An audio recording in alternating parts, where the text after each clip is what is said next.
Hello everyone, my name is Julia Robson. I am a conservation biologist and also a board member with the Friends of the Cedarburg Bog. We are here today at the UWM field station, which is located at the Cedarburg Bog as well. And today we are going to take a dive and explore the fascinating world of dragonflies and damselflies. So join us as we do a survey of the bog where we could see over 50 different species of dragonflies and damselflies.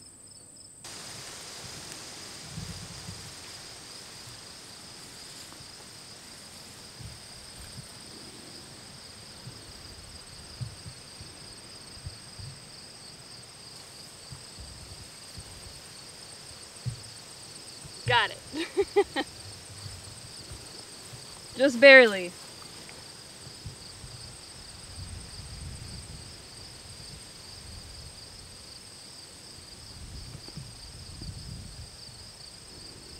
Okay. So here we have it's another Meadow Hawk, smaller dragonfly, very brilliant red body. A white-faced Meadow Hawk, so their diagnostic feature is that brilliant white face that contrasts nicely with their black legs, unlike the autumn with the pale legs, and the red body. So this is a male. They're the ones that turn this nice red. Okay, so here we have what looks to be a autumn Meadow Hawk. It's got pale legs here, which is an indicator for us. This one is not as brilliant red as some of the other species. But Meadowhawks, this is a full-grown one. They're a much smaller dragonfly than the species in the darner family, but they are part of the skimmer family. So there's 6 different groups of 6 different families of dragonflies, and Meadowhawks are part of the skimmer family.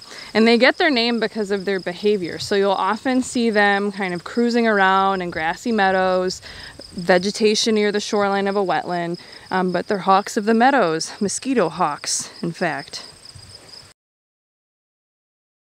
So I just missed 2, but that's okay, because if you don't have a net and say you have your camera or a pair of binoculars, a lot of them, especially the meadow hawks, will come back to an area that you're seeing them in. So they're often hunting or basking on vegetation in the sun. So if you just wait patiently, a lot of the time they may circle back because they'll be cruising around looking for food, looking for a mate, or finding a place to rest. So if you're patient, you may have a chance at redemption at photographing or catching them. So here we have 2 white-faced meadowhawks that are in what is called Inwheel. This is 2 dragonflies essentially mating. So you have the male up top clasping the female behind the head with his claspers.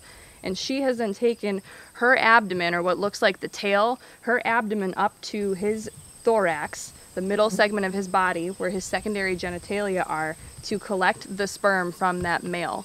She will later go deposit eggs in a water body nearby, but this is the process where the female is taking that sperm to fertilize her eggs. It's called Inwheel.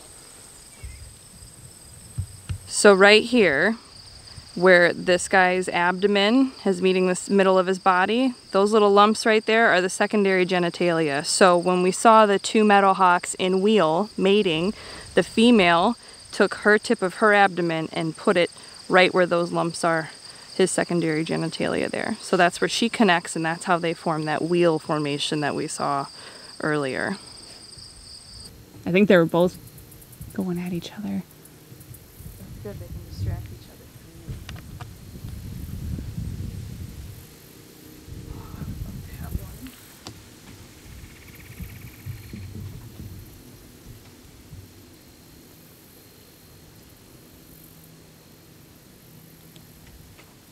There's 2 of them. I also need to really invest in a bigger net. Longer and wider. Just went into that cave. Now he's coming. Nice! That's redemption. But let's make sure I can get him out without losing him.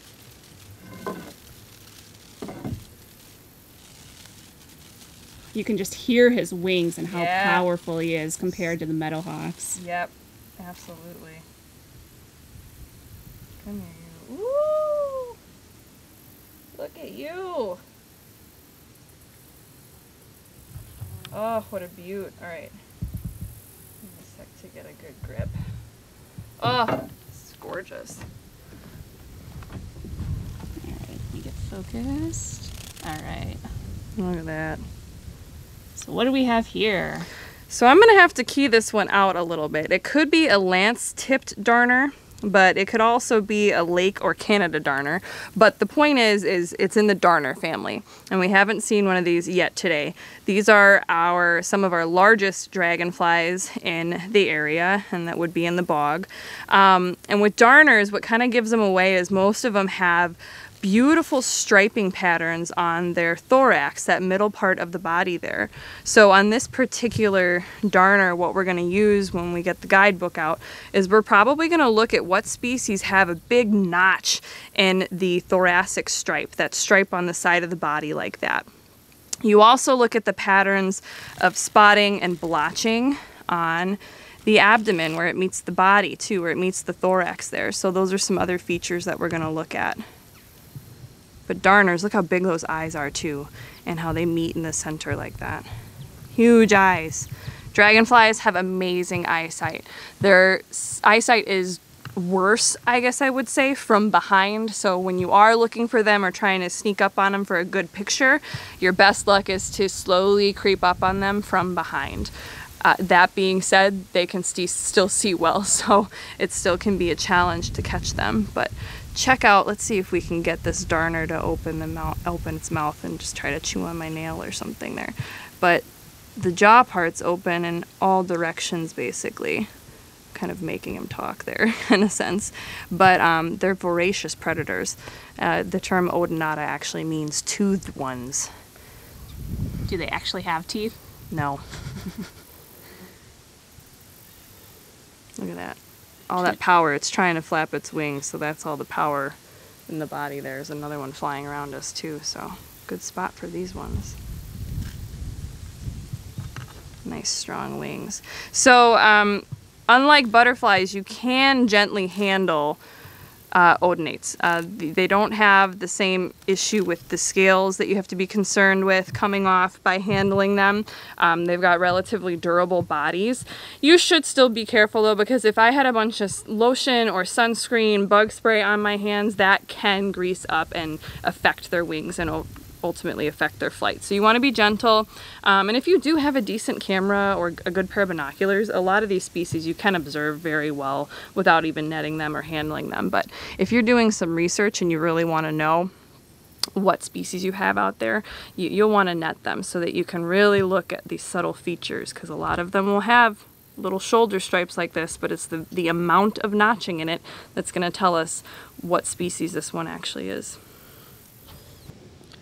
Okay, so we figured out what it was. We keyed it out. Drum roll, please. It is a Canada darner. So the diagnostic feature on the Canada darner, we believe, is the extent of the notching on that thoracic stripe. So it comes in at almost a nice clean 90-degree angle, and then it also is rearward extending at the top. So that top of that stripe kind of extends backwards at the top, but that perfect almost 90-degree angle notch in the thoracic stripe is what led us to identifying this one as a Canada darner. And I'll show you what we used. This is a great field guide, Dragonflies of the North Woods by Kurt Mead, for dragonfly identification. There's a couple other guides that maybe we'll pull out in a bit to show you for Damselfly ID, but this is a really handy one. So the Blue Dasher is also in the skimmer family, but some of the notable features on the male, which we have here, are the green eyes, the powdered blue abdomen with the dark tip, and then you'll also see, if we had this one in hand, on the thorax on the side, main part of the body, it's got some cool striping, thoracic striping. You'll see Blue Dashers in most water bodies, most permanent ponds. You'll even sometimes see them in stormwater ponds. If you want to show his eyes. Nice and green. So here's a great comparison between the morphological differences in dragonflies and damselflies. On the right we have a blue dasher dragonfly, wings out to the side, robust body, eyes close together. And on the left we have a dainty little variable dancer or violet dancer. Look at those violet colors, just brilliant. Wings behind the back, characteristic of damselflies, long narrow body, and I don't think I'm skilled enough. Let's see. Look at those eyeballs, hammerhead shark. Spaced apart there. But let's say bye to the blue dasher real quick and take a look at this variable dancer. I mean, these colors are just stunning. This is a male. Violet on the abdomen, light blue tail tip, black markings along the segments too. Stunning. Kind of a unique find here at Watts Lake.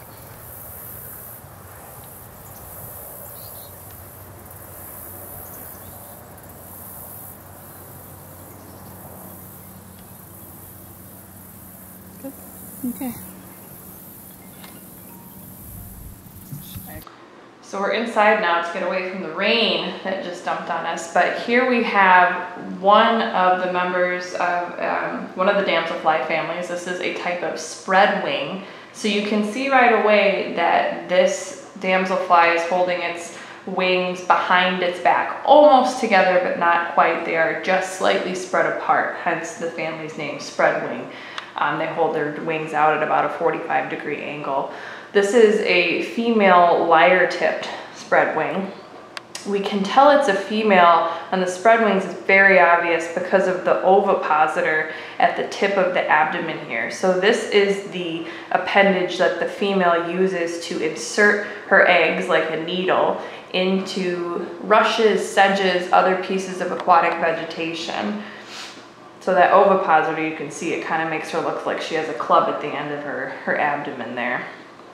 But in general, being a damselfly, this is a great species to look at because you can see pretty obviously up here the head. Look at those eyes. Remember the dragonflies we've seen, the eyes are almost completely together or just slightly touching. On damselflies, they kind of look like little hammerhead sharks. The eyes are spaced pretty far apart. The wings are held behind the back instead of out to the side like dragonflies. And also in general, the body is very narrow and small. They're not robust and wide and not very strong flyers like any of the dragonflies are.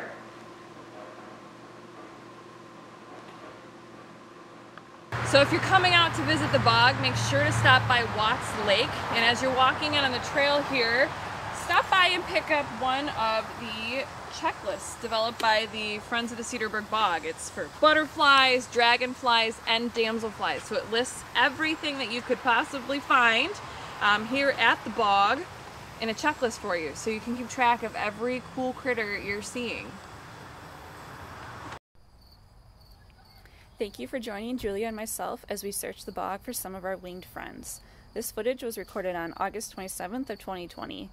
Odonata species emerge at different times of the year. Some are emerging from the lakes of the bog as early as June when the water temperatures reach high enough temps, while others can take all summer to reach maturity and emerge as adults.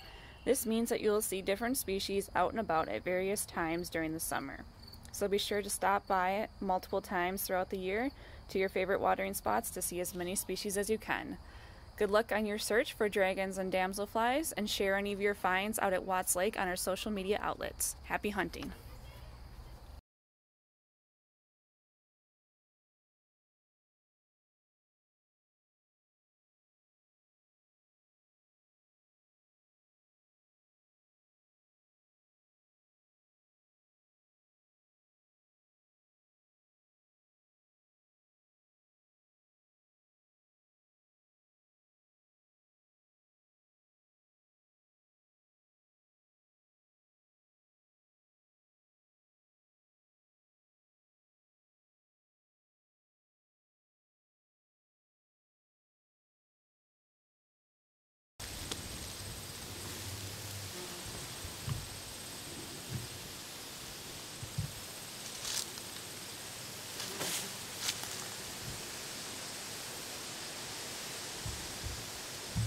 Skunked.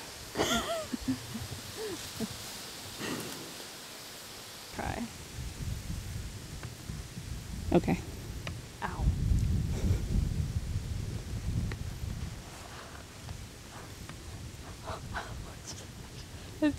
Is he just gnawing at you? Hey, stop.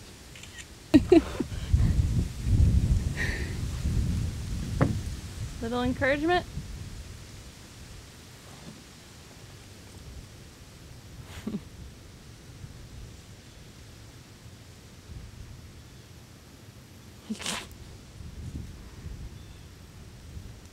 They don't want to leave us.